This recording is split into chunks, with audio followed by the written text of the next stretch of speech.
నమస్తే, నేను ఇందు. క్రైస్తవ మతాన్ని చులకన చేస్తూ టార్గెట్ చేస్తూ హీరో శ్రీ విష్ణు మూవీస్ తీస్తున్నారని, మరి ఆయన మూవీస్ని బ్యాన్ చేయాలంటూ క్రైస్తవ సంఘాలు డిమాండ్ చేస్తున్నాయి. మరి దీని గురించి మాట్లాడడానికి మనతో పాటు డాక్టర్ దుర్గా వడ్లమాలి గారు ఇప్పుడు మనతో ఉన్నారు. నమస్తే మేడం. నమస్తే అండి మేడం, ఇప్పుడు మనం చూసుకుంటే హీరో శ్రీ విష్ణు గారు క్రైస్తవ మతాన్ని చులకన చేస్తూ మూవీస్ తీస్తున్నారని, ఆయన మూవీస్ని బ్యాన్ చేయాలంటూ కూడా కొన్ని క్రైస్తవ సంఘాలు డిమాండ్ చేస్తున్నాయి. సో ఏమంటారు మేడం దీని గురించి? ముందు అసలు క్రైస్తవ సంఘాలు బ్యాన్ చేయమని డిమాండ్ చేసే ముందు వాళ్ళు హిందూ మతం గురించి, హిందూ ఆచారాల గురించి వాళ్ళు చేసే మొత్తం మీరు చూడండి, వెళ్ళి వాళ్ళు మాట్లాడే మాటలు వినండి. అవన్నీ వాళ్ళు మానేస్తే అప్పుడు ఇలాంటి సినిమాల మీద వాళ్ళు మాట్లాడచ్చు. ఎందుకంటే వాళ్ళు మీరు కనుక గమనించారంటే, సరే మీరు ప్రసాదం తినద్దు అని అంటారు. ఎవరిని? క్రైస్తవులుగా మారిన వాళ్ళని, అంటే హిందూయిజం నుంచి వచ్చిన వాళ్ళని ప్రసాదం తినద్దు. తర్వాత హిందూ దేవుళ్ళ పటాలన్నీ తీసి కాలుతోటి తొక్కండి. ఇవన్నీ జరుగుతున్నాయి లిటరల్గా. మీరందరూ కూడా కన్వర్షన్, ఇదంతా కూడా అంటే మతం మార్పిడి చేస్తున్నారు. ఇప్పుడు మతం అనేది మతం అంటే ఏంటి? అసలు మతం అంటే అర్థం తెలుసా మీకు? మతం అంటే మనిషి ఇచ్చ, అంటే వాళ్ళకి నచ్చినట్టు వాళ్ళు ఉండడమే మతం. అంతేగాని మతం అంటే దానికి ఏదో మీనింగ్స్ ఏమీ లేవు అక్కడ. అటువంటి మతం విషయంలో మనకి పోర్చుగీసుల నుంచి వీళ్ళందరూ కూడా వచ్చి భారతదేశానికి, బ్రిటిష్ వాళ్ళు వచ్చి మనకి మత మార్పిడి కోసం వాళ్ళు పాఠశాలలు పెట్టారు, కళాశాలలు పెట్టారు. వాళ్ళు మొత్తం మనకి అంటే రవాణా సదుపాయాలు ఇవన్నీ కూడా ఇచ్చారు. అంటే మనకి నాగరికత నేర్పిస్తున్నామని చెప్తూ వాళ్ళు మతాన్ని ప్రబోధించారు. ముఖ్యంగా వాళ్ళు ఏం చేశారంటే, మీకు మొట్టమొదట కన్వర్ట్ అయిన వ్యక్తి ఒక బ్రాహ్మణ్. అంటే మీకు ఉన్నత కులాల వాళ్ళని మేము మా మతంలోకి తీసుకురాగలిగాము అని చెప్పుకోవటం కోసం, so that it's easy for them to convert other caste people అన్నమాట. అంటే అసలు అంటే ఆ రోజుల్లో బ్రాహ్మిన్స్ అంటే చాలా నిష్టగా ఉంటారు, వాళ్ళు వాళ్ళ దేవుడి పట్ల చాలా నమ్మకంతో ఉంటారు, వాళ్ళు మారరు అనుకునే వాళ్ళని మార్చారనమాట. తర్వాత మీరు కేరళలో ఒక ప్రదేశానికి వెళ్తే, ప్రదేశం పేరు ఇప్పుడు నాకు గుర్తుకు రావట్లా, మీరు అక్కడికి వెళ్ళారంటే యు కెనాట్ బిలీవ్. అంటే మీరు ఎంతో దృఢ సంకల్పంతో ఉండగలిగితే తప్ప, లేకపోతే మీరు క్రిస్టియానిటీలోకి మారిపోతారు. సో మేడం, అంటే ఈ ఒక విషయం కూడా చూడొచ్చు, అంటే మన ఇష్టానుసారంగా మారడం అంటే అది వేరే విషయం, కానీ మనని బలవంతంగా ఫోర్స్ చేస్తూ దాని గురించి ప్రమోట్ చేస్తూ వాళ్ళు చేయడం ఎంతవరకు కరెక్ట్ అంటారు? ఏది తప్పండి, నా దృష్టిలో తప్పది. ఇప్పుడు నేను ఎన్నోసార్లు ఆంధ్రప్రదేశ్లో చూశానండి. పొద్దున్నే 6 బ్యాచ్లుగా బ్లూ కలర్ ప్యాంటు, తెల్ల షర్టు, లేకపోతే అమ్మాయిలు అయితే తెల్ల జాకెట్టు, బ్లూ కలర్ చీర, లేకపోతే కుర్తా పైజామా ఇప్పుడైతే వేసుకుని ఇదే వాళ్ళ పని. ఇప్పుడు మీరు ఎన్నో వీడియోస్ చూస్తారు, మీరు ఎవరు మా ప్రాంతాలకి రాకండి, మా వీధుల్లోకి రాకండి అని హిందువులు వాళ్ళని తరిమి కొట్టడం. వాళ్ళు ఏమంటారు, అప్పుడు చాలామంది బొట్టు పెట్టడానికి ప్రయత్నించారు. సో అలాంటి వాళ్ళని వీళ్ళందరూ ఏమంటారు, ఈ కమ్యూనిస్ట్లో మరొకళ్ళు మీరు అలా ఎలా చేస్తారు అంటే, వాళ్ళు వచ్చి మీకు వాళ్ళ మతాన్ని ప్రబోధించినప్పుడు వీళ్ళు అడ్డుకుంటే తప్పే ఉంది.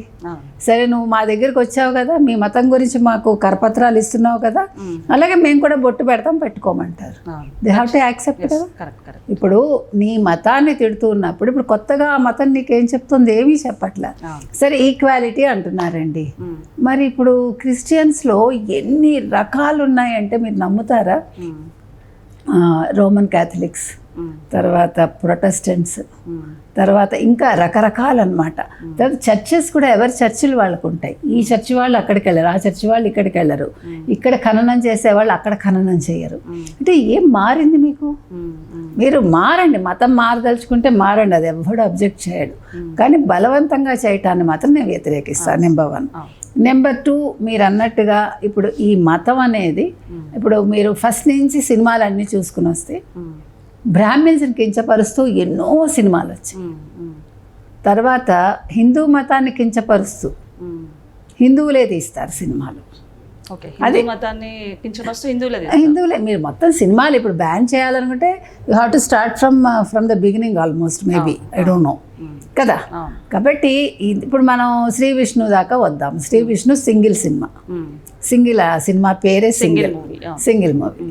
ఎందుకంటే ఈ రోజుల్లో పెళ్ళిళ్ళు అవడం కష్టంగా ఉంది కాబట్టి ఆ పేరు పెట్టి ఉండొచ్చు, ఆ కాన్సెప్ట్తో వచ్చి ఉండొచ్చు. కాబట్టి మనం చూసాం అది, అందులో ఉండే డైలాగ్స్ ఇవన్నీ. అంటే ఒక మీకు బుధవారం ప్రార్థనలు ఉంటాయి వాళ్ళకి, మీరు ఎప్పుడైనా చూసారా? కొబ్బరి నూనె ఇస్తారు బుధవారం, ప్రేయర్స్ చేసి కొబ్బరి నూనె ఇస్తారు. లేదంటే మీరు అక్కడికి వెళ్తారండి, వెళ్ళగానే ఆయన ఇలా నీళ్లు చల్లుతాడు మీ మీద, మీకు ఇంకా మోర్చ వచ్చినట్టు అయిపోతుంది, ఊగిపోతారు. నేను చదువుకునేటప్పుడు హాస్టల్లో కొంతమంది క్రిస్టియన్స్ ఉండేవాళ్ళు. రాత్రి అయ్యేసరికి మాకు అర్థమయ్యేది కాదు, వాళ్ళు అరుపులు ఏడ్చేవాళ్ళు అనమాట, భయం వేసేది మాకు. హాస్టల్లో అవన్నీ చేయకూడదు కదా, అసలు ఏడిపోయి ఇంకా అదొక తెగ అనమాట. అంటే మీకు క్రిస్టియన్స్లోనే రకరకాలు ఉంటారు. ఇప్పుడు అసలు నగలు పెట్టుకొని వాళ్ళు అసలు మీకు పూజలు చేయరు, వాళ్ళని యెహోవాన ఏదో అంటారు వాళ్ళు.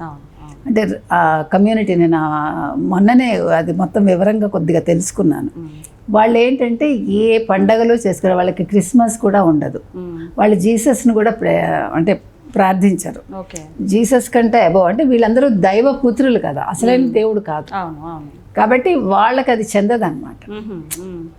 ఇప్పుడు మీకు కొన్ని రిలిజియన్స్లో అంతే కదా, అసలు దేవుడు ఉండడు, ఆ దేవుడు బిడ్డలు వస్తారన్నమాట. అది ఓకే, దాన్ని వాళ్ళ నమ్మకాలు మత విశ్వాసాలని మనం ప్రశ్నించట్లా. కానీ మీరు శ్రీ విష్ణు సినిమా చూసినప్పుడు బ్రాహ్మిన్స్ డైలాగ్స్ వాడాడు, మీరు యాక్సెంట్ అంతా కూడా బ్రాహ్మిన్స్ ఎట్లా మాట్లాడతారో అట్లా మాట్లాడాడు, మీరు అబ్జర్వ్ చేయండి. నెంబర్ 1 ఆ స్లాంగ్, ఆ యాస. రెండోది, ఒక క్రిస్టియన్ మతాన్ని బేస్ చేసుకుని అతను కామెడీ చేయలేదు, హిందూ మతాన్ని బేస్ చేసుకుని కామెడీ చేశాడు. కాబట్టి అబ్జెక్షన్ మీకు ఎక్కడ వస్తుంది? అతను ఆ పాపని ఇటు తీసుకురండి అని అన్నాడు. అతను మనం చూస్తాం కదా, ఇప్పుడు ఈ ప్రార్థనలు చేశాక వాళ్ళు సడన్గా అలా మోర్చ వచ్చిన వాళ్ళు, లేకపోతే కాళ్ళు చేతులు లేని వాళ్ళు అలా లేచి నడిచి వెళ్ళిపోతూ ఉంటారు కదా. అవును మేడం, అదే అడుగుదాం అనుకుంటున్నాను. ఈ పాస్టర్స్ కానివ్వండి, ఫాదర్స్ కానివ్వండి, మాటలు రాని వాళ్ళకి వెంటనే మీరు అన్నట్టు వాటర్ చల్లితేనో లేకపోతే కొబ్బరి నూనె ఇస్తానో మాటలు రావడం, నడవని వాళ్ళను నడవడం, ఇలాంటివి ఎంతవరకు కరెక్ట్ అంటారు? ఇవన్నీ మనకి తెలియదండి. ఇప్పుడు డాక్టర్స్ అక్కర్లేదు కదా, ఇప్పుడు ఈఎన్టీ స్పెషలిస్ట్లు అక్కర్లే. అప్పుడు అదే అంటే మనం క్రిటిసైజ్ చేయటం కాదు, నేను సిన్సియర్గా చెప్తున్నా. ఈ పాస్టర్స్ అందరూ ఎవరెవరికైతే మూగా చెవుడు, ఇప్పుడు డెఫ్ అండ్ డమ్ స్కూల్స్ ఉంటాయి కదా, అదే విధంగా మీకు ఇవి కూడా ఉంటాయి, ఏవి ఆటిజం పిల్లలు ఉంటారు. సో మరి వీళ్ళు అలాంటి చోట్లకి వెళ్ళి వీళ్ళు ప్రేయర్ చేసి, ఓకే వాళ్ళు మారుతారో మతంలోకి మారో తర్వాత విషయం, బట్ వీళ్ళకంత మహిమలు ఉన్నప్పుడు వాళ్ళ పని చేస్తే చూడండి, నిజంగా పిల్లలు మాట్లాడగలిగితే తల్లిదండ్రులకి ఎంత ఆనందం, ఆ చెవులు వినిపిస్తున్నాయంటే మనకి ఇది ఊహకే చాలా బాగుంది కదా.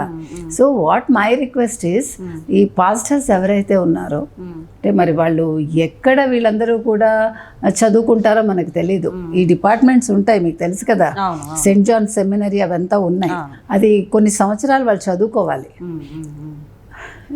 చదువుకున్నాక వాళ్ళకి ఆ అర్హత వస్తుందన్నమాట.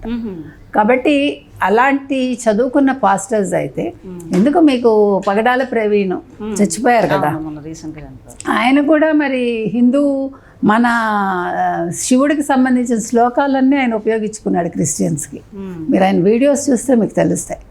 అలాగే మన ఇప్పుడు వీళ్ళన్నీ హిందువులకు సంబంధించి అన్నీ మీరు వాడకూడదు ఇదన్నీ చెప్తారు కదా, మరి వాళ్ళు మన కర్ణాటక సంగీతానికి సంబంధించి త్యాగరాజ కీర్తనల్ని వాళ్ళు ఎందుకు ఉపయోగించుకుంటున్నారు? వాళ్ళు కీర్తనలు ఎందుకు పాడతారు? వాళ్ళు పసుపు వాడతారు, వాళ్ళు తాళి వేసుకుంటారు, ఒక బొట్టు తప్ప. ఇటీవలి కాలంలో ఈ బొట్టు మీద వాళ్ళు పెద్ద చర్చ వాళ్ళందరూ. అసలు వీళ్ళెవరండి? ఇప్పుడు మీరు అసలు బైబిల్ చదివితే ఇవన్నీ ఎక్కడైనా ఉన్నాయా? నా చిన్నప్పుడు నేను బైబిల్ చదివా, అంటే మాకు స్కూల్లో, నేను క్రిస్టియన్ స్కూల్లో చదువుకున్నా, నాకు కొద్దిగా అవగాహన ఉంది. వీళ్ళంత అవగాహన నాకు లేదు, పాస్టర్స్ అంత అవగాహన నాకు లేదు. కానీ ఎక్కడ బొట్టు పెట్టుకోకూడదు, పువ్వులు పెట్టుకోకూడదు, ఇవేమి ఉండవు. మీరు దేవుణ్ణి నమ్ముకోండి, దేవుడు మీకు మంచి చేస్తాడనే ఏ మతమైనా లేకపోతే ఏ మత గ్రంథమైనా చెప్తుంది, అంతే కదా. నిజాయితీగా ఉండండి. మరి వీళ్ళందరూ కూడా మరి దశమ భాగం ఎక్కడి నుంచి వచ్చిందో తీసుకోండి అని ఇవన్నీ నాకు తెలియదు. కాబట్టి ఇవాళ శ్రీ విష్ణు సినిమా బ్యాన్ చేయాలంటే మొత్తం మరి ఇంతమందిని ఆయన క్రిటిసైజ్ చేసినట్టే. సో ప్రతిదాన్ని మనం ఒక మత కోణంలో కాకుండా ఓకే ఒక సినిమా. ఆయన ఇంకొకటండి, క్రిస్టియన్ సినిమాలు చూడరుగా. దైవపుత్రుల సినిమాలు చూడరు నాకు తెలిసి. అకార్డింగ్ టు బైబిల్ బైబిల్ వాళ్ళు చూడరు కాబట్టి they need not bother about that. Number madam మరి ఇంకొకటి చూసుకుంటే సంక్రాంతి టైంలో మనం అయితే గొబ్బెమ్మలం పెడతాము, అలాంటి వాటిని కూడా అంటే ఒక ఆవు యొక్క పేడని తీసుకొచ్చి ఇలాంటివి చేస్తారంటూ వాళ్ళు కొన్ని కించపరిచే అలా అంటున్నారు.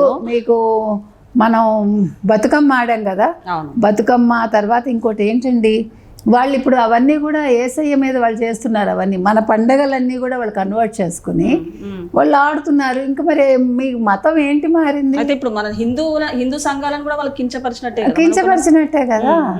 అందుకని దీనికి ఎండ్ ఎక్కడుంది? నేను ఏమంటున్నానంటే, మీరు అంటే ఫారిన్ కంట్రీస్లో ఎలా అయితే మీ మతాన్ని ప్రబోధిస్తారో ఆ రకంగానే మీరు ప్రబోధించండి. మీరు హిందూ సంప్రదాయాలను మీరు చేపట్టకండి. ఎందుకంటే పోప్ చెప్పారు ఇవి. గతంలో పోపు మీరు హిందూ సంప్రదాయాల ప్రకారం మీరు క్రిస్టియానిటీని ప్రీచ్ చేయండి అని ఆయన ఇచ్చారు. ఈ పోప్ కాదు, మొన్న చనిపోయిన ఆయన కాకుండా పోప్ జాన్ పాల్ అనుకుంటా, నాకు ఎగ్జాక్ట్ గుర్తులేదు. ఆయన వాళ్ళకి అనుమతి ఇచ్చారు. మీకు అర్థమైందా? అప్పటి నుంచి వాళ్ళు ఈ సంప్రదాయాలను పాటిస్తున్నారు. అంటే మిమ్మల్ని చేరుకోవాలంటే మీ సంప్రదాయ రూపంలో వాళ్ళు చేరుకుంటున్నారు, మిమ్మల్ని మత మార్పిడి చేయగలుగుతున్నారు. ఓకే, మీకు తెలుసో లేదో, మీకు క్రిస్టియన్స్ చరిత్ర చూసారంటే ఒక ఆయన రీసెర్చ్ కూడా చేశారు దాని మీద. నేను 1-2 చోట్ల దాని మీద ప్రసంగించాను కూడా. ఆయన పేరు మర్చిపోయాను. మెడ్రాస్లో ఒక ఫారినర్ అప్పట్లో, నేను పుట్టలేదు అప్పటికి, ఆయన వచ్చి ఆయన మన సన్యాసిలాగా వేషం వేసుకుని కాషాయ వస్త్రాలు ధరించి వీటిని ఏమంటారు రుద్రాక్షలు అవన్నీ వేసుకుని తలకి రుద్రాక్ష కట్టుకుని, ఆయన పేరు నేను మీకు నెక్స్ట్ టైం చెప్తా ఖచ్చితంగా, నేను ఇప్పుడు మర్చిపోయాను. ఆయన వీధులంట తిరుగుతూ ఈ క్రిస్టియానిటీని ప్రీచ్ చేశాడు మద్రాసులో, రుద్రాక్షలు వేసుకొని. ఆ ఫోటో కూడా మీకు దొరుకుతుంది, ఆయన పేరు చెప్తాను మీకు. అందుకని మీరు ఇవన్నీ మానేసిన రోజు you have a right to ask. మీకు అర్థమైందా నా పాయింట్? ఇప్పుడు మీ మతం మీద మీకు అభిమానం ఉండడం తప్పు లేదు, కానీ పరమతాన్ని మీరు దూషించడం మానేసినప్పుడు మీరు ఇలాంటి సినిమాలు మీరు బ్యాన్ చేయండి, శ్రీ విష్ణుని బ్యాన్ చేయండి, లేకపోతే ఈ సినిమా తీసిన దర్శకుడిని బ్యాన్ చేయండి అని మీరు అడగండి, తప్పు లేదు. అప్పుడు మేము కూడా మీకు మద్దతు ఇస్తాం. సో మేడం మీరు అన్నట్టే నిజంగా ఈ పాస్టర్స్కి కానివ్వండి, ఫాదర్స్కి కానీ ఆ మహిమ ఉండుంటే ఒక ఫ్రీ సర్వీస్ లాగా ప్రమోషన్స్ చేసే బదులు డిఫరెంట్ స్టూడెంట్స్ వాళ్ళ స్టూడెంట్స్కి ఒక ఫ్రీ సర్వీస్ లాగా చేస్తే కొంతమంది పిల్లల్ని ఆదుకున్నట్టు కూడా అవుతుంది. నేను అదేగా మీకు చెప్తున్నాను, డాక్టర్సే అక్కర్లేదు మనకి. నిజంగా వాళ్ళకి అలాంటి మహిమలు ఉంటే వి విల్ యాక్సెప్ట్. మనం వాళ్ళని దేవుళ్ళుగా కొలుస్తాం కదా. అంటే మానవ మాతృలు కాదు వీళ్ళు, అంతకు మించి అని ప్రజలు కూడా మిమ్మల్ని పూజిస్తారు. సో అదేదో మీరు ఆ బుధవారాలు లేకపోతే మరొక రోజు చేయకుండా ప్రతి డెఫ్ అండ్ డమ్ స్కూల్కి వెళ్ళండి, తర్వాత ఆటిజం స్కూల్స్కి వెళ్ళండి, వాళ్ళని మంచిగా మార్చండి. We're requesting them actually. మీకు అర్థమైందా? ఓకే మేడం, నమస్తే, థ్యాంక్ యూ.